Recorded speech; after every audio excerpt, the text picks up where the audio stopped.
नमस्कार, बहुत बहुत स्वागत आप सभी का द डिबेट में। मैं ब्रजेश मिश्रा हूं। हिंदुस्तान के लिए आज इससे बड़ी खुशखबरी कोई हो नहीं सकती कि भारत माता के सपूत और दुनिया के सबसे बहादुर सैनिक में से एक हमारे अभिनंदन की वापसी हो रही है। तो अभिनंदन का हिंदुस्तान की जमीन पर हार्दिक अभिनंदन होना चाहिए। विंग कमांडर अभिनंदन ने साहस, बहादुरी, पराक्रम और निष्ठा की जो मिसाल पेश की है, दुनिया में आपको इसके दूसरे उदाहरण देखने को नहीं मिलेंगे। दुश्मन के कब्जे में मौजूद विंग कमांडर ने जिस निडरता, जिस निर्भीकता, जिस साहस और जिस पराक्रम का परिचय दिया है और जिस धैर्य के साथ उन्होंने काम किया है, शायद इसकी मिसाल आपको देखने को नहीं मिलेगी। यह हिंदुस्तान का दबाव है, यह भारतीय सेनाओं की ताकत है, यह हमारी कूटनीतिक सफलता है और यह 130 करोड़ हिंदुस्तानियों का गर्व है कि पाकिस्तान को मजबूरन हमारे सामने झुकना पड़ा और पाकिस्तान अभिनंदन की वापसी के लिए मजबूर हुआ, क्योंकि भारतीय सेनाओं ने जिस स्तर पर तैयारी कर रखी है वो पाकिस्तान को डराने के लिए पर्याप्त है। और पाकिस्तान में जिस तरह का दहशत, घबराहट, डर का माहौल है, उसने एक बार फिर यह साबित कर दिया कि हिंदुस्तान की सेनाओं की तरफ आंख उठाने वाले बचेंगे नहीं। और आज भारतीय सेना की तरफ से ज्वाइंट प्रेस कॉन्फ्रेंस में थल, नभ और नौसेना की तरफ से बिल्कुल स्पष्ट कर दिया गया कि हमारी तैयारी एडवांस लेवल पर है, यानी किसी भी मिस एडवेंचर को बहुत ही करारा जवाब भारतीय सेना देने में सक्षम है। तो आखिर ऐसा क्या हुआ 24 घंटे के भीतर कि जो साइकोलॉजिकल वॉर करना चाहता था पाकिस्तान, उसको 24 घंटे के अंदर सरेंडर करना पड़ा। इन 24 घंटों के अंदर अंतरराष्ट्रीय स्तर पर, भारत पाकिस्तान के स्तर पर ऐसा क्या हुआ कि भारतीय वायुसेना के जांबाज पायलट विंग कमांडर अभिनंदन को वापस भेजना पड़ रहा है पाकिस्तान को? आखिर इसके कारण क्या है? आतंकवाद का समर्थक और आतंकवाद को पालने पोसने वाला मुल्क पाकिस्तान आखिर किन परिस्थितियों में आज शांति की दरकार अपने संसद के जरिए कर रहा है? प्रधानमंत्री इमरान खान को आखिर ऐसा क्या हुआ कि 24 घंटे के अंदर उनको इस बात के लिए सरेंडर करना पड़ा कि हम शांति चाहते हैं? लगातार शांति शांति अलाप रहे हैं, लेकिन आतंकवादियों को पाल भी रहे हैं और इंडियन आर्मी का डर भी है कि तुरंत अभिनंदन को वापस भी कर रहे हैं। लेकिन बात अभी यहां खत्म नहीं हुई है, बात अभी बहुत आगे तक जाएगी, क्योंकि पाकिस्तान की आर्मी ने इंडियन आर्मी के मिलिट्री इस्टेब्लिशमेंट को टारगेट करने की कोशिश की।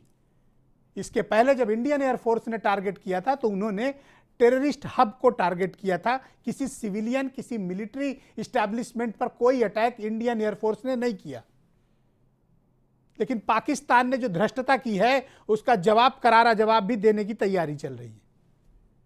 तो क्या तैयारी चल रही है? हमारे तीनों सर्विसेज के जो ज्वाइंट प्रेस कॉन्फ्रेंस आज हुई हैं आर्मी की, उनको आप सुनिए, फिर एक बड़ी डिबेट को आगे बढ़ाएंगे।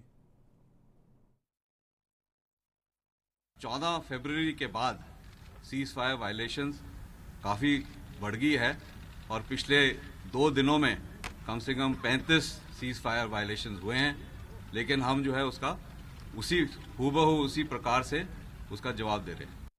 पाकिस्तान में सिर्फ एक जहाज है F-16 जो कि एमरैम मिसाइल लेके उड़ सकता है, और कोई भी उनके पास जहाज नहीं है जिस पे एमरैम मिसाइल लगाई जा सके।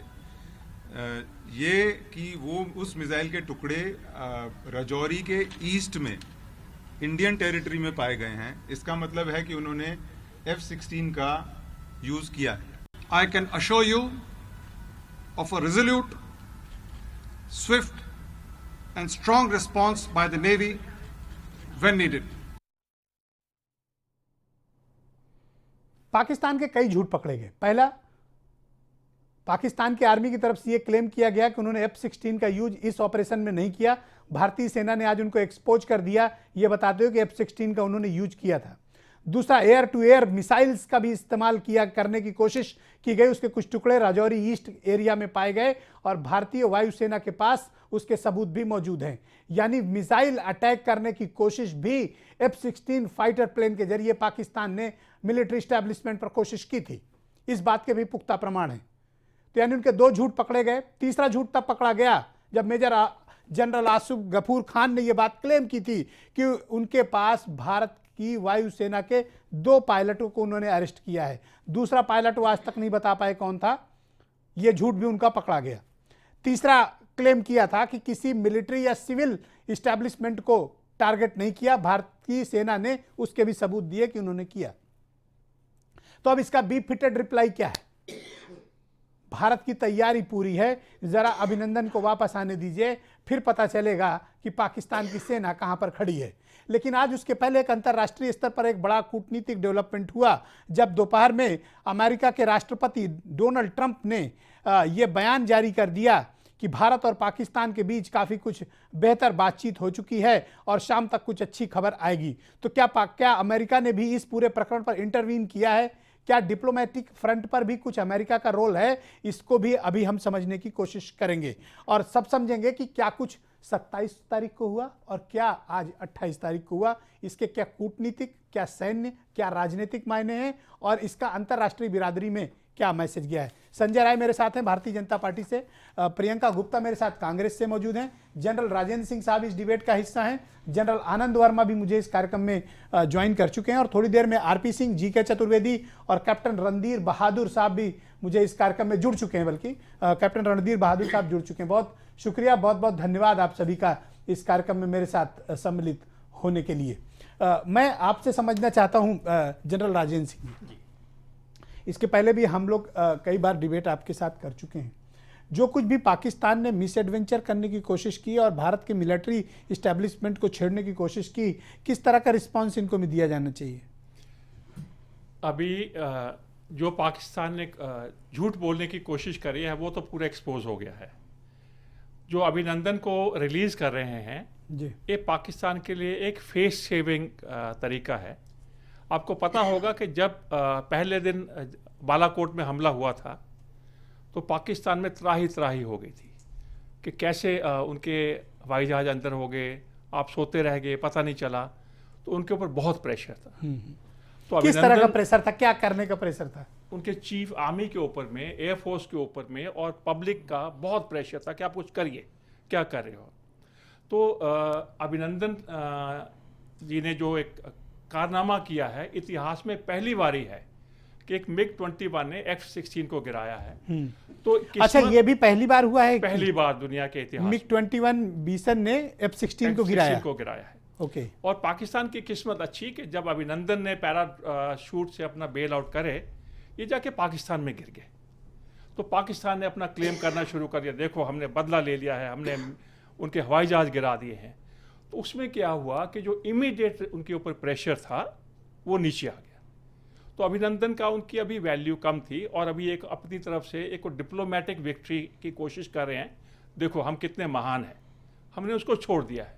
उधर से हमारा इतना स्टर्न मैसेज गया है, हमने कहा हम कोई बात तौर पर ये पाकिस्तान के ऊपर बहुत बड़ा दबाव रहा होगा, बहुत बड़ा अभिनंदन को छोड़ने का। जी, अदरवाइज उनको फिर मिलिट्री एक्शन भी तो इंडिया की तरफ से फेस करना पड़ेगा। जी, पाकिस्तान ने पहले सोचा था कि जैसे कंधार में के टाइम में आपको याद होगा वाजपेयी साहब से गलती हो गई थी, तो मोदी जी ने कहा कि ना हम आपसे बात करेंगे ना ये कंधार होगा, आप इसको छोड़ो बगैर शर्त के। इतना प्रेशर बिल्डअप हुआ है और शायद यूएस राष्ट्रपति साहब की जो सवेरे स्टेटमेंट आई है उन्होंने भी कुछ ना कुछ अच्छा प्रेशर डाला होगा। आप एक रणनीतिकार के तौर पर, आप तो सेना में लंबे समय तक हेड कर चुके हैं, कमांडर रहे हैं, अमेरिका के इस पर इंटरवीन करना, क्या आप इसको ठीक मानते हैं? अभी देखिए, हम चाहें या ना चाहें, सिर्फ 2 ही देश हैं जिनका पाकिस्तान सुनता है, एक अमेरिका और एक चाइना। करेक्ट। तो अगर अमेरिका ने इंटरवीन करा है या नहीं करा या किस लेवल पे करा है, जब तक अभिनंदन को छोड़ दिया हमारे लिए बहुत अच्छा है। पर मैं मानता हूं कि पाकिस्तान को पूरा सबक सिखाए बगैर छोड़ना इस बार एक बड़ी भूल होगी। आप पाकिस्तान के ऊपर विश्वास नहीं कर सकते हो, इसलिए अभिनंदन का छोड़ना हमारा जो पहला टारगेट था, आतंकवाद का खात्मा, उसके साथ मिक्सअप नहीं होना चाहिए। ये हमारी जीत है कि अभिनंदन वापस आ रहे हैं, लेकिन हो जो हमारी प्राइम एम है कि आतंकवाद का खात्मा, उसको हमने नहीं भूलना है और उसका हमें मुकाबला करना है, चाहे बाकी देश हमारी चाहे मदद करें या ना करें। और बड़ी अच्छी बात है कि पूरी दुनिया में अभिनंदन की वापसी डिप्लोमेटिक फ्रंट पर या सैन्य फ्रंट पर, इसको आप कितनी बड़ी कामयाबी के तौर पर देखते हैं? ये कामयाबी है, लेकिन इसमें टोकनिज्म ज़्यादा है। पाकिस्तान एक गुडविल दिखाना चाहता कि देखो हमने छोड़ दिया है, हमारे इरादे नेक हैं। तो अपनी तरफ से वो देखिएगा, कल जब वाघा बॉर्डर पे आएंगे पाकिस्तान क्या क्या ड्रामा करेगा। एक बात मुझे बताइए, मैं बहुत गौरवान्वित महसूस किया जब मैंने वो वीडियो भी देखा, दुख भी हुआ पर गौरव की भी अनुभूति हुई। ऐसी क्या ट्रेनिंग आप लोग देते हैं इंडियन आर्मी में कि दुश्मन की कैद और कब्जे में और बेहद बेहद विपरीत हालात कि मतलब बड़े से बड़ा विल पावर का व्यक्ति टूट जाए, पर किस शान के साथ और कितने तगड़े शब्दों के साथ अभिनंदन ने जवाब दिया, आपने भी सुना होगा जी। ये कैसी ट्रेनिंग आप लोग देते हैं? ये अभिनंदन के जो फादर हैं ये हमारे एनडीए के कोर्समेट हैं। हमारी इतनी ज़बरदस्त ट्रेनिंग होती है वहाँ पे, फिजिकली और मेंटली इतना टफ बना देते हैं। हम 16 साल की उम्र में वहाँ जाते हैं और जब ऑफिसर बनते हैं 20 साल की उम्र में, ऐसी कोई ताकत नहीं है जो हमें फिजिकली या मेंटली तोड़ पाए। बहुत ज़बरदस्त, शायद पूरी दुनिया में से सबसे अच्छी ट्रेनिंग इस समय इंडियन आर्मी की होती है। बहुत टफ ट्रेनिंग है। अब जब जाके देखोगे तो ऐसा लगेगा शायद ये हमारे ऊपर जुल्म कर रहे हैं, ऐसा लेकिन इतनी ज़बरदस्त ट्रेनिंग कि ये उसी ट्रेनिंग का नतीजा उसी ट्रेनिंग का नतीजा है। और जब उन्होंने हमें सिखाया है कि अगर आप आप दुश्मन के कब्जे में आ जाते हो, आपको अपना नाम, नंबर, रैंक, बस इसके सिवा कुछ नहीं बताना है। तो आपने देखा होगा जब उन्होंने कहा है आप कहाँ के हो, नहीं बोला, उन्होंने सर कहा ठीक है, लेकिन नहीं जवाब दिया। वो एक वो ताकत दिखाती है कि भाई मैं गौरवंत हूँ, मैं आपकी। एज ए आर्मी मैन आपने कैसा फील किया जब आपने वो वीडियो देखा था? बहुत घमंड होता है हमें आर्मी के ऊपर घमंड होता है, हमें एनडीए के ऊपर घमंड होता है, हमारी पूरी फौज के ऊपर में। और देशवासियों ने जिन्होंने देखा होगा उनका भी सीना छात के इंच बढ़ गया होगा। बहुत अच्छी बात हुई है। ऑलराइट, संजय राय मेरे साथ मौजूद हैं, भारतीय जनता पार्टी यानी रूलिंग पार्टी के स्पोक्स पर्सन हैं। पाकिस्तान को इस बार संजय सबक सिखाए बगैर छोड़ना ये एक ऐतिहासिक भूल होगी। अगर इस बार सबक सिखाए बिना आपने पाकिस्तान को छोड़ा, और मैं कह रहा हूं कि पॉलिटिकल लीडरशिप को इसकी गो अहेड देनी चाहिए। बिल्कुल ठीक बात है ब्रजेश जी। सरकार पहले तो कूटनीतिक जो प्रयास किया अंतर्राष्ट्रीय स्तर पर सरकार ने, उसका परिणाम इस रूप में आया कि चाइना जैसा देश, जो तीनों देशों का रूस, भारत और चीन की समिट हुई, उसमें चाइना जैसे देश को कंडम करना पड़ा पाकिस्तान को। ये पहली विजय है। दूसरी कि आज सवेरे जो है कि बात हुई है एनएसए अजीत डोभाल जी की, अमेरिका के विदेश मंत्री से। उन्होंने कहा कि हम F-16 दिए थे आतंकवादियों से लड़ने के लिए, न कि जो है किसी देश पर अटैक करने के लिए। दो, तीसरी बात कि इनकी इतनी बेवकूफ़ी है कि जो अभी कह रहे थे, जो है आप सेना से रिटायर्ड हैं, कि भाई ये दुनिया के इतिहास में जो आधुनिक जहाज है F-16 और MiG-21 पुराना जहाज इसलिए गिरा देता है क्योंकि उनके यहाँ ट्रेनिंग तो है नहीं, ट्रेनिंग ही नहीं है। क्यों? क्योंकि वहां तो दिवालियापन है, आर्थिक खस्ता हाल है, वहां मीटिंग। अरे तो आपने क्यों फिर वहां पर सिक्योरिटी MiG-21 आपने क्यों लगाए थे? सुखोई क्या देखने के लिए रखा है? जगुआर क्या देखने के लिए रखा था? उसका भी तो डिप्लॉयमेंट करना चाहिए था।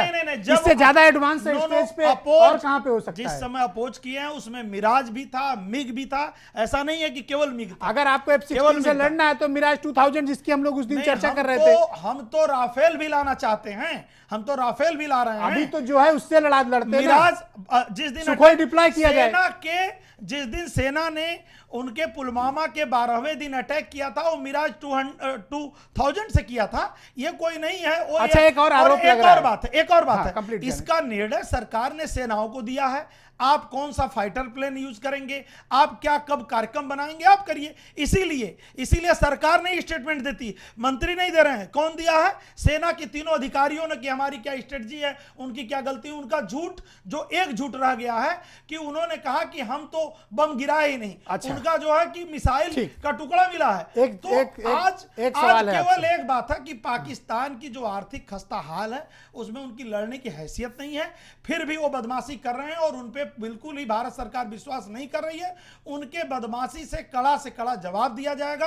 और उनका तो मैं एक सवाल करूं ना आपसे। छोड़ना ये प्रूफ करता है कि वह लोग पूर्ण रूप से भारत के दबाव में आ चुके हैं। जी, देश युद्ध के कगार पे खड़ा था, पूरे देश का इतना बड़ा कंसर्न, और आपकी पार्टी मेरा बूथ सबसे मजबूत कैंपेन चला रही है। भैया हम लोग क्यों? सेना को सुन लीजिए, पहले बात, सेना को नहीं, कैसे सुने भाई? सेना को हमने पूरा सेना को सरकार ने दिया ना, छूट तो दिया आप है। ये प्रोग्राम टाल क्यों सेना नहीं अपना सकते थे? काम कर रही है। आप अपने पॉलिटिकल और कैंपेन हम- बंद क्यों नहीं कर सकते हम थे? जो है, हम ऐसे लोग, हमारे प्रधानमंत्री जी रातों दिन परिश्रम करते हैं। वह जो है कि मीटिंग जो जरूरी है सिक्योरिटी के लिए भी लेते हैं, जो पार्टी के लिए, क्योंकि हम सब काम करते हैं एक साथ, हम एक साथ सब काम करने वाले हैं। ओके, हम प्रियंका क्या- गुप्ता जी, हम क्या all right, उसमें- please. हम बैठ के रोएं Now क्या? complete. हमको जो है कि कॉन्फिडेंस हमारे तो दूसरों पर प्रधानमंत्री क्यों को फिर है। आरोप? दूसरे भी पॉलिटिकल सबने कैंपेन क्यों खत्म की? देखिए, आप भी कर देते। आरोप कोई नहीं है, लेकिन जब कोई एक पॉलिटिकल पार्टी देश में ये जब ऐसे कहेगी- हालात मौजूद हों, आप पॉलिटिकल political पार्टी कोई campaign ये करेंगे। कहेगी कि प्रधानमंत्री मोदी जी को वहां के पाकिस्तान के प्रधानमंत्री से सीखना चाहिए, तो इसमें दर्द होता है। ऑलराइट, तब इसमें प्रियंका कष्ट गुप्ता होता जी है। मेरे तब साथ इसमें मौजूद हैं, कष्ट यूपी होता में है। कांग्रेस के स्पोक्स पर्सन है। Thank you so much ma'am, आपने कार्यक्रम को ज्वाइन किया। अभिनंदन की वापसी, ये भारत और हम सब के लिए बड़ी खुशखबरी की बात है। इस पूरे घटनाक्रम जो कुछ भी हुआ, उस पर लेकर कांग्रेस की क्या प्रतिक्रिया, मैं आपसे समझना चाहता हूँ। देखिए, सबसे पहले तो मैं जो पंकज और दीपक हमारे जो यूपी के शहीद हैं, जो कानपुर से और मथुरा से बिलोंग करते थे, उनको सबसे पहले तो सैल्यूट करना चाहूँगी। उनकी शहादत के लिए मैं ये कहना चाहूँगी कि हमारी सरकार को पूरी तरह से उनकी फैमिली की सपोर्ट करनी चाहिए। और मैं फिर से कहूँगी कि एक बार फिर से उन्होंने यूपी का नाम जो है ऊंचा कर दिया है, हमारे देश का नाम ऊंचा कर दिया है। अब मैं आती हूँ उस पर जो आपने कहा कि जैसे कि हमारे जो अभिनंदन जी हैं वो कल वापस आ रहे हैं, तो ये मैं समझती हूँ कि पूरा देश जो है आज खुशी की लहर है, सबके चेहरों पे एक चमक है, एक खुशी है कि जो है हमारा जो बच्चा है वो वापस आ रहा है, हमारा जो वीर सैनिक है वो वापस आ रहा है। पर मैं उसके साथ में एक और चीज़ मेंशन करना चाहूँगी, जो मैंने आज एक वीडियो में देखा था कि उनके फादर जिस तरह से वो बिहेव कर रहे थे, वो बहुत बड़ी चीज़ थी कि उनका जो छाती है, कहते हैं ना 56 इंच की छाती, तो मैं समझती हूँ कि एक वीर के पिता की 56 इंच की छाती होती है, जो इतनी वीरता के साथ उन्होंने कहा कि पूरा देश मेरे बच्चे के साथ में है और मेरा बच्चा वापस आ जाएगा। तो ये एक दिखता है कि भारत देश ने कैसे वीर सपूत दिए हुए हैं, जो पूरी अपनी, मतलब मैं समझती हूँ कि अगर मेरे घर का परिवार का कोई बच्चा होता तो मैं शायद ये बात नहीं कर पाती, इतनी हिम्मत मुझ में नहीं होती, या कोई राजनीतिक पार्टी का कोई व्यक्ति इतनी हिम्मत लेके नहीं ये बात कर सकता है। पर उन्होंने ये बात कही, उससे ये जाहिर होता है कि हमारे देश के जो सपूत हैं वो किसी से कम नहीं है और पूरी ताकत के साथ अपनी पूरी जो शक्ति है उसको झोंक सकते हैं, और हमें किसी तरह से कमजोर फील करने की जरूरत नहीं है, क्योंकि इस तरह के लोग हमारी सेना में मौजूद हैं। ऑलराइट, मेरे साथ इंडियन एयरफोर्स से रिटायर्ड ग्रुप कैप्टन रणधीर बहादुर साहब दिल्ली से ज्वाइन कर रहे हैं। Captain Bahadur, thank you so much. मैं आपसे 2-3 टेक्निकल मसलों पर बात करना चाहता हूं। पहला कि क्या F-16 जो पाकिस्तान ने अपने फाइटर प्लेन्स यूज किए कल, क्या वो किसी एम्बुश का हिस्सा था, कि एयर एम्बुश लगाई गई थी कि भारतीय एयरक्राफ्ट को कैसे फंसा के अपनी सीमा के भीतर लाना है और दूसरे सेक्टर से अटैक करना है? तीसरी चीज, क्या इंडियन एयरफोर्स इस बात को नहीं समझ पाई कि पाकिस्तान इस तरह के एयर एम्बुश की कोई कॉन्स्पिरेसी रचने की कोशिश कर रहा है, ताकि जब आप उसका पीछा करें तो एयर डिफेंस सिस्टम के जरिए वो आपके प्लेन को मार गिराए? हम ये चीज़ क्यों नहीं समझ पाए, और कैसे ये चूक हुई कि अभिनंदन का क्राफ्ट वो पाकिस्तान की सीमा के भीतर पहुंचा और वहां जाकर उनको लैंडिंग करनी पड़ी? कैसे हुआ ये सब? हाँ, देखिए, पहले बात तो मैं आपको समझना पड़ेगा कि उनके वो अटैक करते हैं हमारे डिफेंस एस्टेब्लिशमेंट पे, जबकि हम अटैक करते हैं उनके टेररिस्ट कैंप पे। तो दोनों का अलग अलग है दोनों। सेकंड थिंग, उनका रिटेलिएशन था हमारे अगेंस्ट में, हमारा जो अटैक था वो पीओ के अगेंस्ट में था। अब वो 12 से 20 एयरक्राफ्ट लेके आते हैं, जो मैं समझता हूँ करीब उनमें से सारे जहाज जो हैं वो LOC पे रुक जाते हैं। सिर्फ 3 जहाज जो हैं जो F-16 है वो एंटर करते हैं। वो उनका स्ट्रेटजी हो सकता है, बाकी एंगेज को तो पर क्या आप बाकी मानते हैं हमारे कि कोई जहाज़ों को एयर फुल एम्बुश करने के लिए एयर इतने एम्बुश लगा जहाज़ों- रखी थी उन लोगों हाँ, ने और हम ये समझ नहीं पाए? हाँ, अब उसमें जो है उन 3 जहाज़ों को देख करके हमारे जहाज ऑलरेडी एयर में है। ये MiG-21 जो दिखा रहे हैं अभिनंदन का, वो जहाज ऑलरेडी एयर में है, और बाकी उसके साथ में बाइसन है, उसके साथ में मिराज 2000 है, Su-30 है। ये सारे एयरक्राफ्ट, इन सभी एयरक्राफ्ट को एम्बुश करने के लिए रेडी होते हैं। अब उसमें होता है, हमेशा ये देखी जाएगी कि 2 या 3 जहाज सिर्फ एंटर कर पाते हैं LOC में, और ये अभिनंदन जो है वो एक MiG-21 को इंगेज, सॉरी F-16 को इंगेज करता है। अब देखिए, बड़ा कंपटीशन देखिए, एक F-16 जो 4.5 जनरेशन का एयरक्राफ्ट है और वो कैरी कर रहा है मिसाइल AMRAAM, जी, एमराम AMRAAM, जो कि one of the best missile है यूएस का, और वो सिर्फ मेरा F-16 पे लग सकता है। और जो बियॉन्ड विजुअल रेंज, यानी कि जो आपको दिखाई नहीं देती, करीब करीब 100 किलोमीटर की रेंज में एयर टू एयर टारगेट के लिए स्पेशलाइज्ड इक्विपमेंट है, उसको भी बीट कर देता है हमारा बाइसन, जो कि सेकंड जनरेशन का एयरक्राफ्ट है। और इसका मतलब हमारा पायलट जो है वो पुराने जहाज के साथ में भी उनके बेस्ट जहाज से भी बेहतर है, क्योंकि हमारी टेक्नोलॉजी और हमारी नॉट टेक्नोलॉजी, हमारी जो एक्सपर्टीज है पायलट की, वो उनके पायलट से बहुत ज़्यादा ऊपर है। और अब होता यह है कि वो एंगेजमेंट में वो पायलट, हमारा पायलट उसके जहाज को F-16 को एंगेज करता है, और स्पीड हमारे जहाज की भी, पर सर एक बात बताओ, आप लोगों को तो बेहतर से पता है कि पाकिस्तान के पास F-16 है। जी हाँ, JK-27 थंडर भी उनके पास है।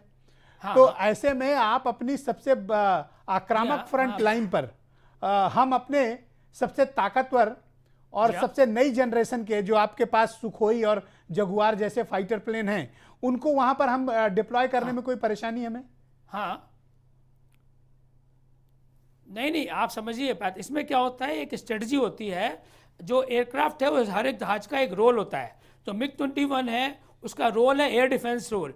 वो एयर डिफेंस में वो कि वो छोटा जहाज है और बहुत क्विक है, तो हमें वो जहाज चाहिए जो बहुत जल्दी एयरक्राफ्ट मैन्यूवर कर जाए और किसी भी जहाज को एंगेज कर ले उसके। बट हमारे साथ में उसके सपोर्ट में और भी जहाज हैं, जैसे कि मैंने बोला मिराज भी है और Su-30 भी है। हर एक का रोल डिफाइंड है कि अगर मान लीजिए 10 एयरक्राफ्ट आते हैं तो 10 तरह के आर्मामेंट होंगे, 10 तरह का रोल होगा उनका। तो हमें आइडेंटिफाई करना पड़ेगा कौन सा एयरक्राफ्ट कौन से रोल में उसको लगाना पड़ेगा। देखो हर जहाज हर एक एल्टीट्यूड पे होगा, कोई जहाज होगा वो 5000 फीट पे होगा, कोई जहाज 100 फीट पे होगा, कोई जहाज 3000 फीट पे होगा।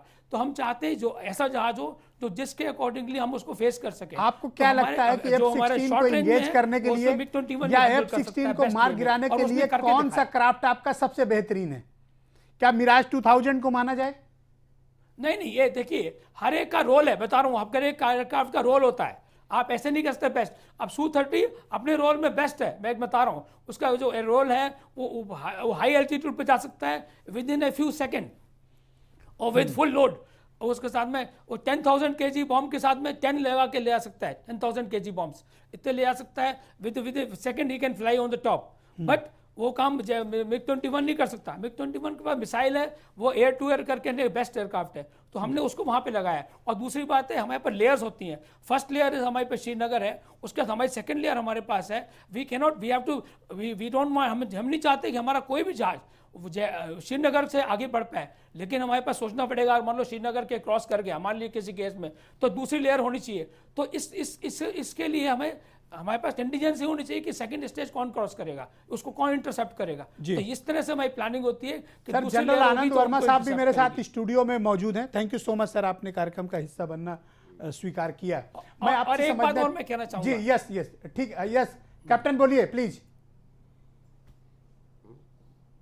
हाँ, मैं ये कहना चाहूंगा, पाकिस्तान के जो हम लोग गुणगान कर रहे हैं लोग बाग कि इमरान खान ने जेस्चर किया, उसके पास कोई ऑप्शन नहीं बचा था। भाई साहब मैं बता दूं आपको, आप समझिए कि वो इतने खौफ में था। आप देखिए उन्होंने अपने घर के स्कूल बंद करा दिए, अपने एयरपोर्ट बंद करा दिए, ब्लैकआउट करा दिया।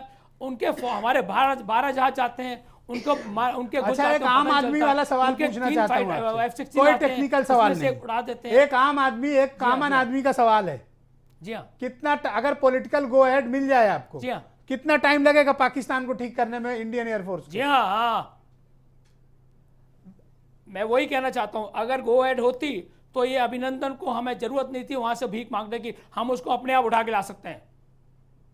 Alright general Anand Verma, thank you so much. हमें मौका देके देखिए सर, मैं आपसे समझना चाहता हूं लीडरशिप कि अभिनंदन का वहां से निकलना पाकिस्तान से, कि इसको आप रणनीतिक और सैन्य दृष्टिकोण से किस प्रकार से देखते हैं, और जिस तरह से उन्होंने हमारे मिलिट्री एस्टैब्लिशमेंट को टारगेट किया है, उनको तो फिर करारा जवाब मिलना चाहिए।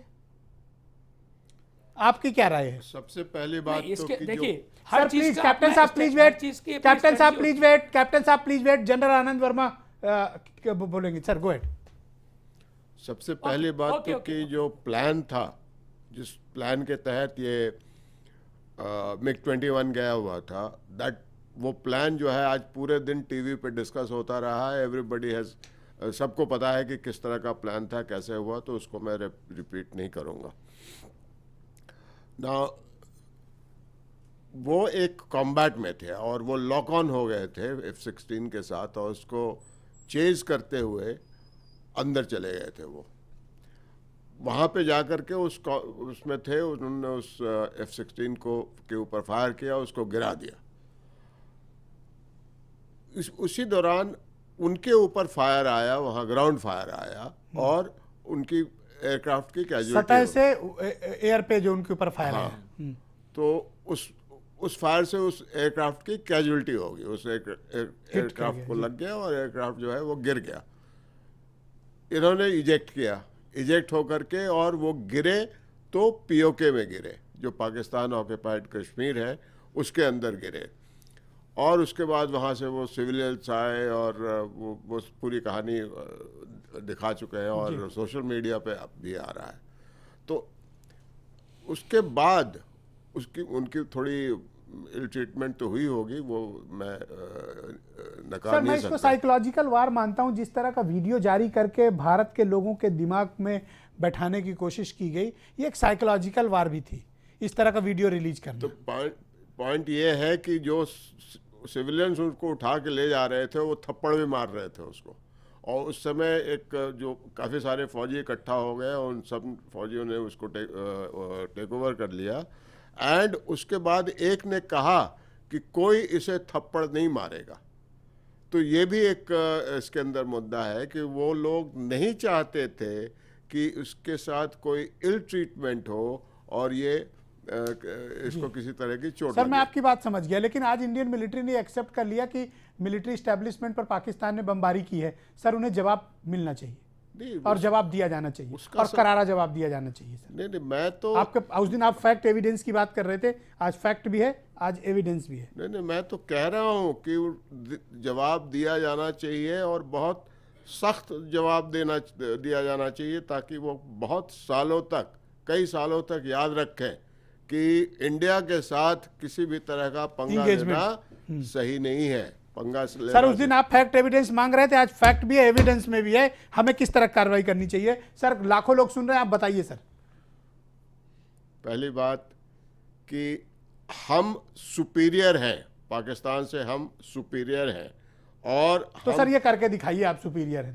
हम करके दिखाएंगे। अभी तो क्या हो रहा है वहाँ दिल्ली में, मैं नहीं बता सकता कि किस तरह की मीटिंग्स हो रही हैं, क्या हो रहा है, और आज रात को क्या होगा, कल सुबह क्या होगा, ये मैं नहीं बता सकता, बिकॉज ये डिसीजन नहीं, ये हम लोग के टीवी डिबेट का भी हिस्सा नहीं कि हम रणनीति, और हमें पता भी नहीं है सर। डिसीजन मेकर्स को करना है, वो करेंगे, और कल हो सकता है कि रात में। ऑल डिफेंस एक्सपर्ट मेरे साथ जी के चतुर्वेदी साहब भी कार्यक्रम में जुड़ चुके हैं।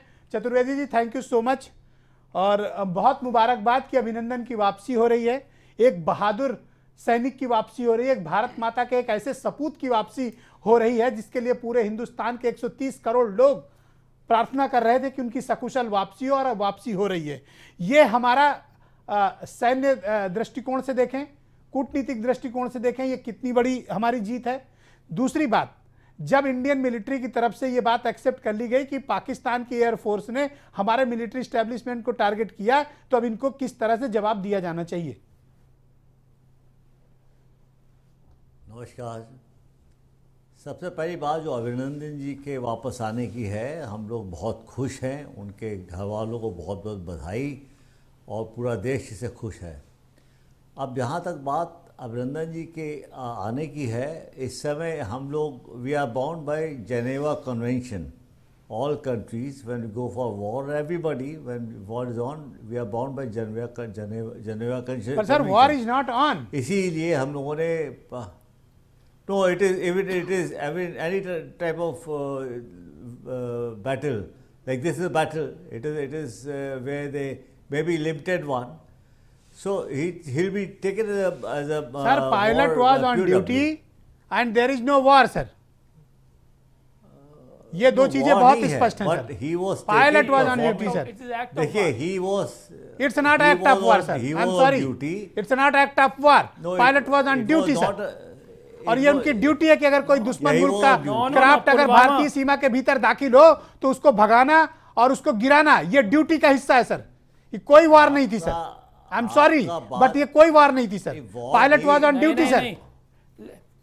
लेट मी टेल यू, आप अपनी बात बोलिए, सुनना भी चाहेंगे कुछ, आप लोग बोलने लगते हैं, सुनना चाहते नहीं है। नहीं सर, सुनना चाहता हूं, पर मैं ये फैक्ट भी तो बताना मेरा काम है सर। आपका बात मानते हैं, लेकिन जब अगर इस समय वो मारेंगे, उनके एयरक्राफ्ट को मारने गया था, उनके एयरक्राफ्ट को भगाने गया था, ही वॉज नॉट गोइंग, उसे हैंडशेक करने गया था। At the entire world this is watching the entire thing which happening. सारे सैटेलाइट सारे कंट्रीज के हमारे ऊपर इस समय वहाँ पर लगे हुए हैं, तो जो भी एक्टिविटी हो रही है इट इज अंडर वॉच। तो Pakistan had no option, he cannot say कि the man is not there, pilot is not there with us and he has to be treated well. He had no option, पहला। दूसरा, भारतीय हमारी इस समय जो world में डिप्लोमेटिक हमने जो मूव किए हुए हैं, entire world is with us. जो पाकिस्तान ने हरकत की है, टेररिस्ट अटैक, तो सर हमारे पास नेक्स्ट ऑप्शन क्या है? क्या युद्ध किसी चीज का कोई विकल्प हो सकता है? अब हमारे पास देखिए, हमारे पास ऑप्शन ये है कि हम इसको प्रेशराइज करके और उसको अपने नीज पे लाके ये करवाए कि आतंकवाद को खत्म करे, वो आतंकवाद खत्म करे, पूरा वर्ल्ड उसको आतंकवादी देश डिक्लेयर करे। और हमें वॉर की जगह, war is very expensive, Pakistan को उसके हर तरीके से इकोनॉमिकली खत्म कीजिए, उसकी वर्ल्ड रेपुटेशन खत्म कीजिए, उसकी मदद सर वो हमारे मिलिट्री एस्टेब्लिशमेंट को टारगेट करें, नहीं करते हैं। और हम ये देखें कि वार तो बहुत महंगी होती है, तो महंगी तो होती है सर, पर देश से महंगी नहीं है सर, देश पहले है सर। नहीं, देखिए जब जरूरत पड़ेगी हम और उसको भी करेंगे। मादी नहीं हो कि युद्ध किया ही जाए, आप वेट, लेकिन विकल्प नहीं है तो क्या करिएगा? आप वेट एंड वॉच। आप लोग पहले कह रहे थे क्या करेंगे, we showed what we have done. हमने कभी देश को लेट डाउन नहीं किया, कहीं उसे हमारे ऊपर अटैक किया है, तो इसका उसको सबक ऐसा मिलेगा कि वो हमेशा याद रखेगा। But wait and watch, you can not bump into it. Alright general, की हर चीज को, हर एक्टिविटी को। Alright sir, general Anand Verma कुछ रिस्पॉन्ड करना चाहते हैं sir, please go ahead sir. General साहब, पहली बात तो कि जिनेवा कन्वेंशन के मुताबिक अगर कोई इस तरह से पकड़ा जाता है, उसको लेके जाते हैं, तो उसके मुताबिक 7 दिन, मेरे ख्याल से वो पीरियड है, 7 दिन तक रख सकते हैं और उसके बाद उसको वापस करना होता है। ये उनके लाजमी है उनके लिए कि वो उसको वापस कर दें। इस बार पे तो वो बस तीसरे दिन उसको वापस कर रहे हैं।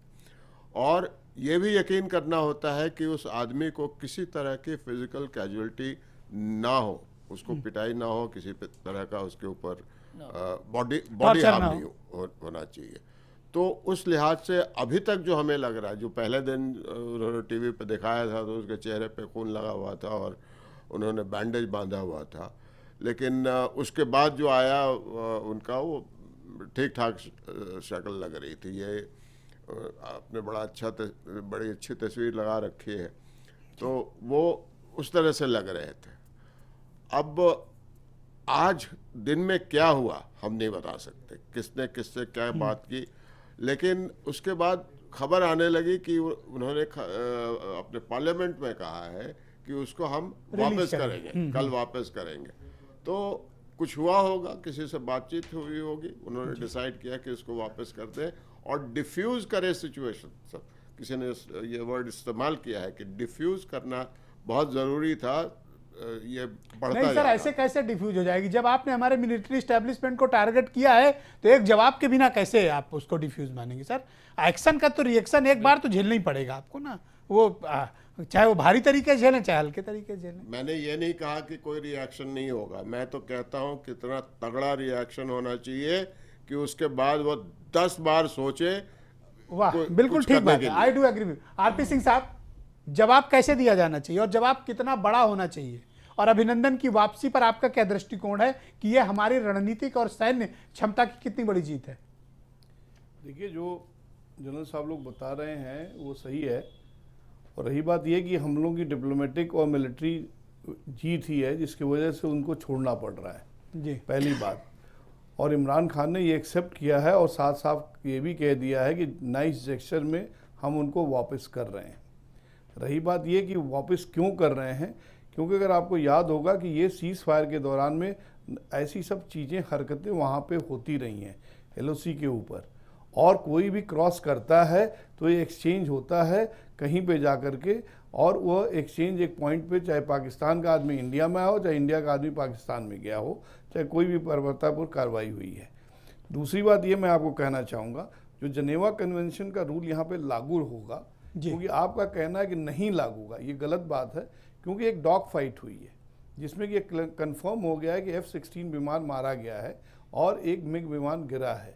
और यहाँ तक कि मेरे पास कुछ सोशल मीडिया में सर्कुलेशन ये है कि उनके भी 2 हवाई जहाज़ से जो 2 पायलट थे वो भी जम मारे हैं, वो भी गए नीचे, उनके भी कुछ वो ट्रकों में उठाए जा रहे हैं, सामान में दिखाया जा रहा था।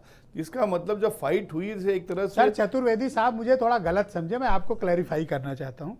मैंने ये कहा कि ये चीज तब लागू आप करिए जब कोई वार हो रही हो, आप इंडिया की तरफ से वार डिक्लेयर हो ना। नहीं, हम मैं तो कहता हूँ एक बार वार कर ही लो। नहीं Brajesh ji, let me very clearly, war India doesn't want war.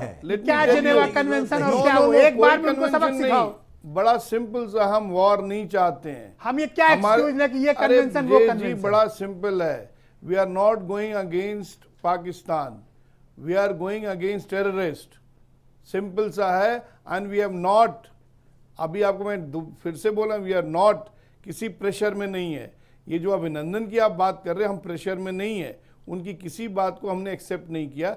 देना है दो, ना देना है मत दो, ठीक है। पहली बार हुआ है, हमने मांगा नहीं है, हमने उनको कहा है कि वो बंदा गया हुआ है, उसको आपने पकड़ा है, वापस करिए, दैट्स ऑल।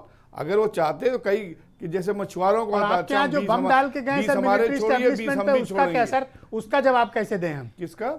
जो आपके यहाँ बम ड्रॉप करके गए मिलिट्री एस्टेब्लिशमेंट। सुनिए, पहली बात ये आपको सही पता है, बम ड्रॉप करके गए, क्या हुआ है? खक नहीं हुआ, कुछ नहीं हुआ है। डाला तो सर, उनको जवाब तो जाए। अरे सुनिए, ऐसे केसेस होते रहते हैं, डेली वहां गोला बरसते हैं, डेली वहां मोटर फायर होती है, डेली वहां रॉकेट लॉन्चर होता है। Just don't worry, our aim is very clear, we are going against the terrorist targets. जिसको वर्ल्ड ने माना है, हम उस पे, हम क्यों गले की हड्डी लेके बैठे पाकिस्तान को? हम क्यों वॉर पे जाएं? उनकी तो हालत खुद ही खराब है, खुद ही घुटना टेके हुए हैं। नहीं उकसा रहा कि आप जाइए और युद्ध करिए। नहीं, मैं तो कह रहा हूं कि जवाब तो करारा जाए, जवाब करारा दीजिए। ऑलरेडी 3 दिन पहले इमरान आम खान ने कह हिंदुस्तानी दिया, की एकता, यही हसरत है, यही मकसद है। नहीं, और 3 दिन पहले इमरान खान ने खुद कह दिया, मेरी जान बचाइए, मैं बात करने के लिए तैयार हूं। अभी कल भी उसने कहा मैं बात करने के तैयार हूं, आज भी कह रहा मैं बात करने को तैयार हूं। इंडिया साफ साफ करे भाई टेररिस्ट कैंप है, पूरे वर्ल्ड इसको रिकमेंड कर रही, यहां तक कि ट्रम्प ने कहा। सर मैं एक छोटा सा ब्रेक लेना चाहता हूं, ब्रेक के उस पार आऊंगा और इस विषय को फिर आगे बढ़ाते हैं। द डिबेट में वक्त एक छोटे से ब्रेक का है, ब्रेक के फौरन बाद आएंगे। हमारे पास आज बहुत जनरल्स और डिफेंस एक्सपर्ट मौजूद हैं, उनके जरिए हम समझेंगे कि किस तरह से हम पाकिस्तान को और भी करारा जवाब दे सकते हैं। एक छोटा सा ब्रेक।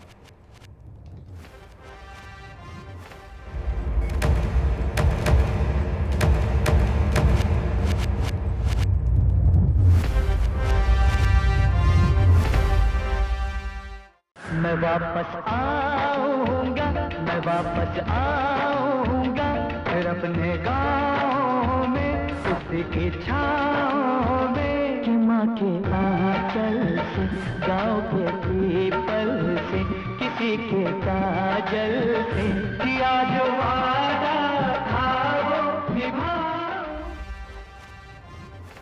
स्टूडियो में बैठकर वार की बातें करना शायद बहुत आसान है किसी भी टेलीविज़न पत्रकार के लिए, किसी भी एक्सपर्ट के लिए, किसी भी पॉलिटिकल कमेंट्रेटर के लिए। लेकिन एक्चुअल जो सीमा पर युद्ध के हालात होते हैं और उनका जो लोग सामना करते हैं, वो सच्चे बहादुर और भारत माता के ऐसे सपूत होते हैं। उनमें अभिनंदन जैसे सबसे बहादुर जवान भी होते हैं, जो विपरीत हालात, दुश्मन की कैद में होने के बावजूद चेहरे पे कोई शिकन नहीं होती है और बहादुरी की जो मिसाल पेश करते हैं। शायद वही वजह है कि हम आप रात में चैन की नींद इसलिए सो पाते हैं क्योंकि सीमा पर वो प्रहरी और हमारे देश के बहादुर सैनिक उतनी जाबाजी के साथ काम कर रहे होते हैं, उस मनोबल के साथ काम कर रहे होते हैं जिस पर पूरा देश नाच करता है। मेरे साथ जनरल राजेंद्र सिंह साहब मौजूद हैं, उनको मैं इस डिबेट में आमंत्रित करता हूं और उनसे समझता हूं। देखिए सर, आजकल का दौर में वॉर कई तरह की हो गई है। जो परंपरागत वॉर करते हैं वो तो डिफरेंट चीज़ है, साइकोलॉजिकल वॉर भी चलती है, साइबर वॉर भी चलती है, और इलेक्ट्रॉनिक वार भी चलती है। ये जो कुछ भी भारत पाकिस्तान के बीच पिछले 14 तारीख के बाद से चल रहा है, इसको आप किस दृष्टिकोण से देखते हैं? ये किस तरह की वार है? ये इसमें प्रॉक्सी वार भी हिस्सा है? ये एक बड़ी इंटरेस्टिंग मॉडर्न वॉर है जिसको चाइना वाले बोलते हैं कॉम्प्रीहेंसिव मिलिट्री पावर, कि उसमें आपकी डिप्लोमेसी भी है, इकोनॉमी भी है, मिलिट्री भी है, साइबर भी है। प्रॉक्सी नहीं, ओके, लेकिन इसको हाइब्रिड बोलते हैं। ओके, कन्वेंशनल वॉर, न्यूक्लियर, और सबसे नीचे प्रॉक्सी। प्रॉक्सी वो करता है जो कमज़ोर है और बड़े को मार नहीं सकता सामने से, वो ऐसे करता है। तो पाकिस्तान ने अपना हथियार बनाया हुआ है कि वो हमें सामने से मुकाबला नहीं कर सकता है, तो प्रॉक्सी वॉर यूज़ कर रहा है।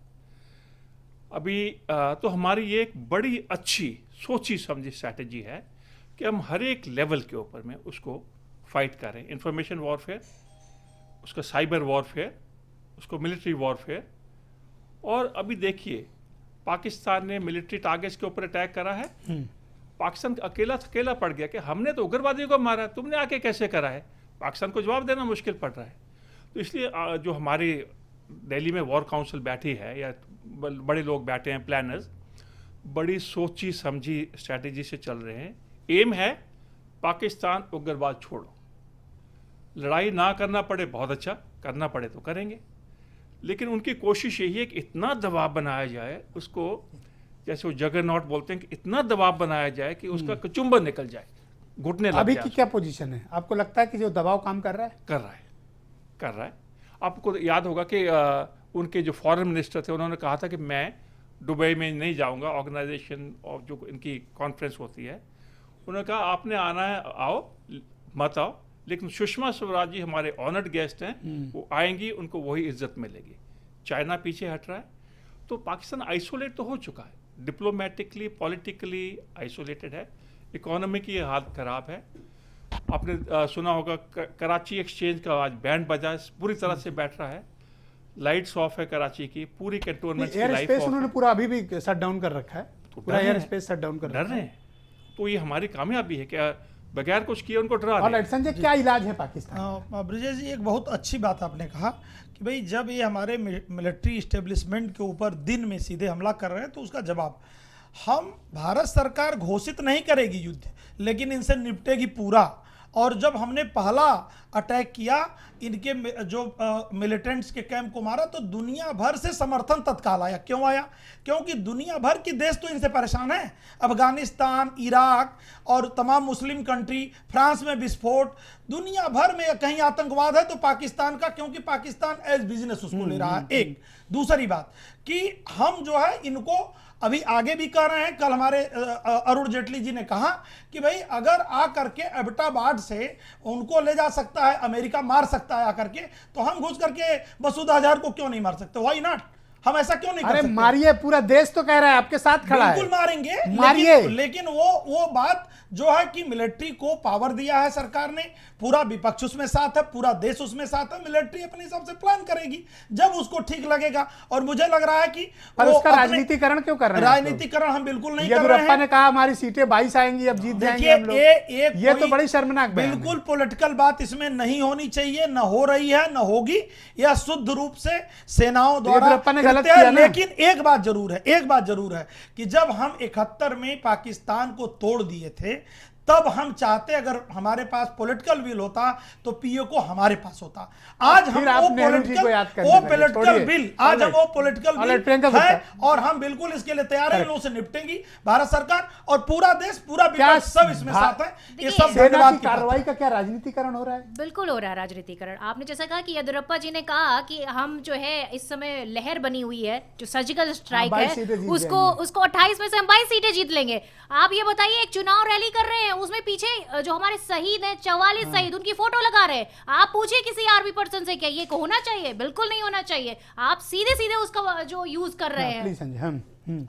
तो आप ये बताइए कि इस तरह की आप चीजें कर रहे हैं। गिरिराज जी कहते हैं जो इस पे रैली में नहीं आएगा वो देशभक्त नहीं है, वो देश विरोधी है। आप इस तरह की बातें कर रहे हैं। आप इतने बड़े लीडर हैं, आप एक तरफ कह रहे हैं कि नहीं हमारा देश एक है, आपके साथ पूरा विपक्ष खड़ा हुआ है, आपको ताकत दे रहा है, और आप इस तरह की हरकतें कर रहे हैं। आप ये बताइए कि राहुल गांधी जी ने सीधे कहा कि हम आपके साथ खड़े हुए हैं, हम आपकी पूरी जो है सुरक्षा टीम के साथ खड़े हुए हैं, और आप क्या कर रहे हैं? आप 3-10 पे हमला होता है, अच्छा, उसके आप बाद दोनों फोटो को जी के सेशन कराते चतुर्वेदी हैं। साहब कुछ जवाब देना चाहते हैं। जी चतुर्वेदी साहब, गो अहेड।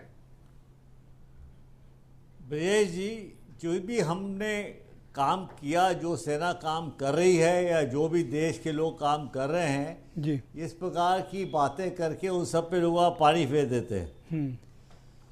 आप थोड़ी देर पहले प्रॉक्सी वार की बात कर रहे थे। दुर्भाग्य से पाकिस्तान अपनी जो उनके मुजाहिदीन हैं और जो उनके ये टेररिस्ट हैं और जो टेररिस्ट कैंप हैं उनको अपनी फ़ौज की तरह इस्तेमाल करता है, उनको उसी हिसाब से आर्म सप्लाई करता है और उसी हिसाब से उनको ट्रेन करता है। तो उसका ये प्रॉक्सी वार वो वॉर ही इस तरीके से लड़ रहा है। 47 से उसने पहला जब शुरू किया तो तब से उसने इसी प्रकार से घुसपैठे बैठ के बाहर करना शुरू किया। नाउ सबसे बड़ी बात यह है ब्रजेश जी कि आपसे एक ही रिक्वेस्ट है कि जो भी आज तक कोई भी रिएक्शन किया है, कोई भी एक्शन पाकिस्तान ने किसी दुश्मन ने हमारे साथ, हमारे देश के साथ या हमारे देशवासियों के साथ किया है, हमने उसका जवाब उसका 10 गुना मुंह तोड़ जवाब दिया है, लेकिन थोड़ा समय से। कैप्टन, केवल एक बात हम पॉलिटिकल बात कह दें कि आज कांग्रेस की एक प्रवक्ता ने कहा, एक प्रवक्ता खुशबू जी ने, कि वो जो है इमरान खान से सीखा जाना चाहिए। मुझे लग रहा है कि ये नहीं कहना चाहिए किसी जिम्मेदार पार्टी को। कैप्टन बहादुर, भारतीय वायुसेना की सर तैयारियों का स्तर क्या है और हम पाकिस्तान की एयरफोर्स को रिस्पॉन्ड कैसे कर सकते हैं? आप थोड़ा सा इस पर प्रकाश डालिए, इसके तकनीकी पहलू पे। नहीं, हम हमारे जो, अगर आप देखें एसेट्स की बात करें, पाकिस्तान की फ़ौज हमारे आगे कहीं नहीं ठहरती। एक बात तो अंडरस्टैंड कर ले। और ये बात आज इस बार पहली बार हमने प्रूव किया है कि हिंदुस्तान एक बहुत बड़ा कंट्री है और उसको किसी सहारे की ज़रूरत नहीं है। जैसे कि यूनाइटेड स्टेट्स या फिर रशिया या फिर चाइना, हम उनके कहीं 19 नहीं बढ़ते हैं। तो ये बात हमने प्रूव करी आज पहली बार। एक्चुअली हमने जैसे अभी बात डिस्कस हो रहा था कि हमने पहले भी लड़ाइयाँ लड़ी हैं और हमने अनफॉर्चुनेटली जैसे 71 में हमने POW 90,000 करीब पकड़े, लेकिन हम टेबल पर जाके हम फेल हो जाते हैं। तो इस बार पहली बार ऐसा हुआ जब पहली बार एक लीडरशिप ने बोला कि भाई उस बंदे को छोड़ना पड़ेगा, वो तो बगैर किसी शर्त के, और उसके बाद हम देखेंगे हम क्या करने हैं। मतलब कोई बात करने का मतलब ही नहीं है। हम लोग रेडी नहीं है बात करने के लिए। हम पहले चाहते हैं कि हमारा मुद्दा क्या है, हमारी लड़ाई आतंकवाद के अगेंस्ट है। तो आतंकवाद के अगेंस्ट में वो कंट्री क्या पहले एक्शन करके दिखाता है, तब हम सोचेंगे क्या करना है हमें। तो क्या हम नियर फ्यूचर और एक्सपेक्ट करें कि हम इस तरह की एयर स्ट्राइक्स में हमारी कैपेबिलिटीज और स्ट्रांग हुई हैं? नहीं, हमारी कैपेबिलिटी तो बहुत स्ट्रांग है। हम कह रहे हैं हम लोग अब आप ये तो हमने प्रूव कर दिया। अब आप देखिए उनके सारे एयरपोर्ट बंद हैं, उनके सारे एयरपोर्ट बंद हैं, उनके यहाँ पूरा खौफ है, ब्लैकआउट हो रखा है। मतलब क्या, वो डरे हुए हैं। और कितना डर आपको चाहिए? और इससे ज़्यादा उनको पूरे रात भर वो लोग, हमारे कल से देख लीजिए, हमारे पूरा एयर स्पेस खुल गया, श्रीनगर भी खुला हुआ था कल शाम को। तो और इससे ज़्यादा आपको कितनी एयर सुपीरियरिटी चाहिए अपने कंट्री में? ऑलराइट जनरल वर्मा, क्या आपको लगता है कि जो हम पाकिस्तान को संदेश देना चाहते थे वो कन्वे हो गया या नहीं हुआ, या अभी और होगा? हम लोग पूरा तरह दे रहे हैं और अभी जो बाकी रह गया वो अभी देने वाले हैं। ऑलराइट, जनरल वर्मा साहब कुछ कहेंगे? जय सर, गो अहेड। अभी देने वाले हैं। और सर प्लीज, सर कैप्टन साहब please wait. Yes general Verma please. पहली बात तो कि जब ये पुलवामा इंसिडेंट हुआ जिसके अंदर हमने इतने सारे CRPF के बहादुर जवान खो दिए, सब शहीद हैं, शहादत उनको मिली हुई है, बिल्कुल शहीद हैं। और मैं बहुत खुशी के साथ कहता हूं कि टीवी वाले भी बोलते हैं कि उनको शहादत मिली थी, ये सब शहीद हैं। Correct sir. और ये इंसिडेंट जो हुआ है, जो हवाई जहाज से जाके हमने वहाँ पे नुकसान किया है उनका, तो शहीदों के परिवार वाले बहुत खुश हैं, वो वाहवाही कर रहे हैं कि ये साहब इन्होंने बहुत अच्छा काम किया है। ऑलराइट, RP सिंह साहब, क्या आपको लगता है कि ये एक सैन्य और रणनीतिक तौर पर भारत की एक बड़ी सफलता है, अभिनंदन की वापसी, और इसके पहले की हमारी एयर सर्जिकल स्ट्राइक? देखिए, सभी तरह से सफलताएं ही हैं हमारे हक में हैं, जो कि जनरल वर्मा साहब बता रहे थे। मैं आपको बता दूं, जितने भी शहादतें हुई हैं उनके लिए एक भारतीय सेना ने अपने साथ वाले सीआरपीएफ के जवानों को जो शहादत हुए हैं, जबकि 12 दिन तक कोई काम नहीं होता, लेकिन 13 दिन पे उनके शहादत पे के 13वीं पे भारत की सेना ने उनका अभिनंदन किया है। पहली बात आपको बता दूं। दूसरी बात ये कि जो पाकिस्तान ने कोशिश की उसको हमने नकारा है। तीसरी बात ये आपको कंफर्म होना चाहिए कि F-16 विमान मारा गया है, उनके भी नुकसान काफ़ी हद तक हुआ है। अच्छा, चौथी बात है MiG-21 से आपने F-16 को मारा, ये काबिलियत है। जी हाँ, और इसको सेकंड पता जनरेशन नहीं, के क्राफ्ट पता में नहीं कुछ लोग 4.5 कहते हैं कि ये जनरेशन के फ्लाइंग क्राफ्ट को मार कॉफिन दिया है, है। इसको कुछ That's लोग a big कहते हैं achievement, कैप्टन बहादुर जी। हाँ, हेलो हेलो, हाँ, प्लीज गो अहेड। नहीं, क्वेश्चन क्या था? क्वेश्चन ये है कि सर आपने MiG-21 से F-16 को गिरा दिया, ये बिग अचीवमेंट है। ये बहुत बड़ी अचीवमेंट है साहब। और वो बंदा जो है, आपने बताया इन्होंने कि किस तरीके से वो मार के वो बाहर एलओसी में, जस्ट उसकी बैड लक थी कि वो एयर जो थी उस डायरेक्शन में थी जिधर वो बंदा चला गया। बट अदरवाइज आप देखिए F-16 को मारना MiG-21 को मारने के क्या मार देता है, तो ये ऑटोमेटिकली उनका पाकिस्तान का डिफीट है। ऑलराइट, यस आरपी सिंह साहब। समझता हूँ। देखिए मैं आपको ब्रजेश जी, मैं आपको एक चीज़ और रिमाइंड कराना चाहता हूँ। जो अभिनंदन है एक एयरफोर्स के पुराने ऑफिसर एयर मार्शल का बेटा है, और 65 की वॉर अगर आपको याद करा दूं तो 65 के वॉर में फील्ड मार्शल करियप्पा का बेटा भी था एयरफोर्स में, और वो भी ऐसे ही काम किया था और ऐसे ही पीडब्ल्यू बना था। और वहाँ के अधिकारियों ने जनरल करियप्पा से रिक्वेस्ट की थी कि मैं आपका बेटे को स्पेशल ट्रीटमेंट दे रहा हूँ, उसको वापस कर दूंगा। फील्ड मार्शल करियप्पा ने रिफ्यूज़ कर दिया है, no you treat him like a POW, और जिनेवा कन्वेंशन के तहत जो भी कार्रवाई करनी है करें। और ये बात को कंफर्म करना है तो काइंडली आप प्लीज़ गो टू कुर्ग, और वो एयर मार्शल आज भी जिंदा हैं, उनसे आप चेक कर सकते। भारतीय के सेना के हर जवानों को पता है, और उसका अगर आप देखेंगे तो उसी हिसाब से उसने जवाब दिया कि मुझे बस 3 चीज़ ही बतानी, चौथी चीज़ नहीं बतानी है।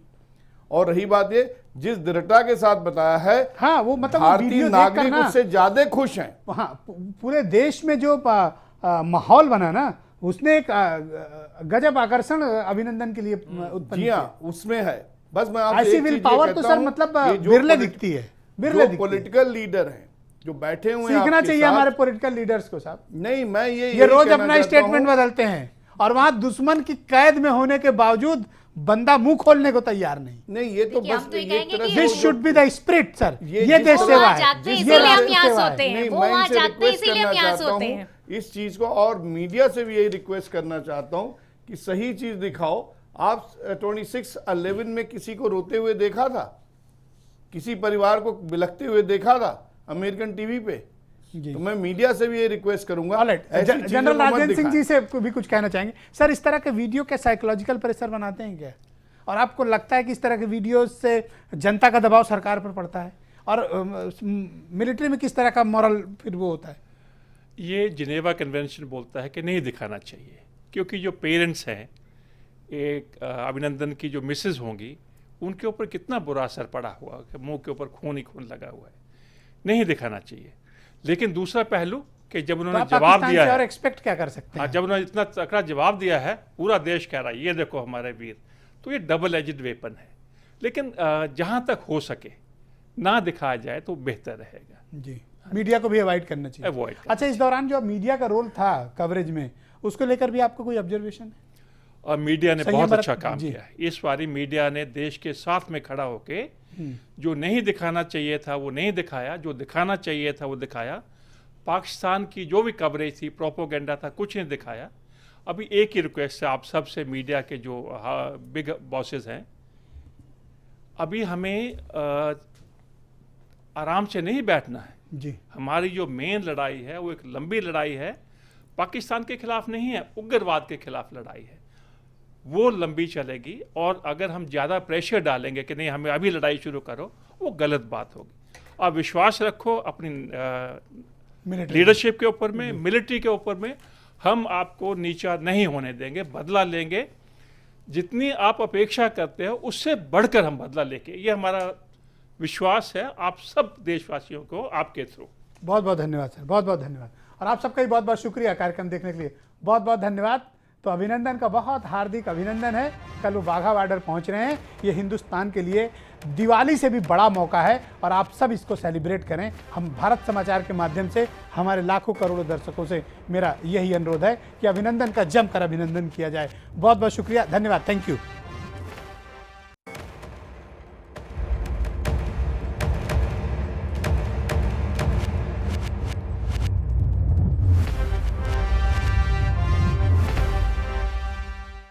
मैं वापस आऊंगा, मैं वापस आऊंगा, फिर अपने गाँव में उसी की छाँव में। कि माँ के आंचल से, गाँव के पीपल से, किसी के काजल से याद